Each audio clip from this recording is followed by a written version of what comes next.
Hello trader. जहां share बाजार का इक्विटी मार्केट जमीन छू रहा है, वहीं कमोडिटी मार्केट में आग लगी हुई है। अभी कमोडिटी मार्केट में चांदी ने आज इतिहास रच दिया। एमसीएक्स पर पहली बार 3 लाख रुपए प्रति किलो के पार पहुंच गई चांदी की कीमत। वैश्विक तनाव और मजबूत औद्योगिक मांग ने कीमतों को नई ऊंचाई दे दी। ऐसे में निवेशकों के लिए सवाल यह है कि अब चांदी खरीदें या बेचें या होल्ड करें, क्या करें। यहाँ चांदी की कीमत में इस बढ़ोतरी, ये इसकी सबसे बड़ी वजह है कि दुनिया में बढ़ता तनाव और मजबूत औद्योगिक मांग, जिससे इन्वेस्टर्स ने तेजी से सुरक्षित निवेश का रुख कर लिया। एक ही दिन में 16,438 रुपए का उछाल। आज का लो 2,93,100 का था। पिछले एक साल में चांदी की कीमत करीब 206% बढ़ चुकी है। इससे पहले 15 जनवरी 2026 को इसका पिछला हाई 2,92,960 रुपये प्रति केजी था।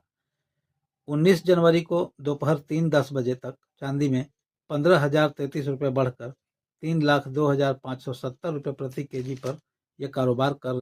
देखिए, इस तेजी को उस समय और रफ्तार मिली जब वैश्विक बाजारों में भू राजनीतिक तनाव बढ़ गया। अमेरिका के राष्ट्रपति डोनाल्ड ट्रंप साहब ने चेतावनी दे दी कि अगर जून तक कोई समझौता नहीं होता तो ग्रीनलैंड से जुड़े विवाद को लेकर यूरोपीय देशों पर 25% का अतिरिक्त टैरिफ लगाए जा सकते हैं। ट्रंप के इस बयान के बाद निवेशकों में डर बढ़ा और उन्होंने सोना व चांदी जैसे सुरक्षित निवेश विकल्पों का रुख किया। इसका असर सीधे कीमतों पर दिख रहा है। अलग अलग जगहों पर चांदी की कीमतों में बहुत उतार चढ़ाव नजर आ रहा है। जैसे चाइना में शंघाई में चांदी की कीमत लंदन के मुकाबले करीब $10 ज़्यादा चल रही है। यह अंतर साफ तौर पर बताता है कि अलग अलग क्षेत्रों में मांग का संतुलन बिगड़ा हुआ है। चांदी की तेजी सिर्फ सुरक्षित निवेश की वजह से नहीं है। देखिए, यहाँ पर औद्योगिक इसका उपयोग भी होता है। सोलर एनर्जी, इलेक्ट्रॉनिक्स और इलेक्ट्रिकल व्हीकल्स जैसे सेक्टर में मजबूत औद्योगिक मांग भी कीमतों को सहारा दे रही है। इसके साथ ही निवेश से जुड़े फंड फ्लो ने कीमतों में उतार चढ़ाव को और तेज कर दिया है। चांदी की यह रैली अक्टूबर 2025 में करीब $45 प्रति औंस से शुरू हुई थी।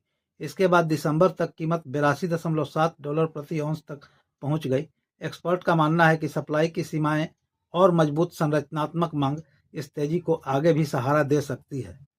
एक्सपर्ट का यहाँ पर कहना है कि ये 3 लाख रुपए प्रति किलो पार करना सिर्फ एक आंकड़ा नहीं, बल्कि एक बड़ा संकेत है। उनके मुताबिक यह बढ़ती सुरक्षित निवेश मांग और वैश्विक अनिश्चितता को दिखाता है।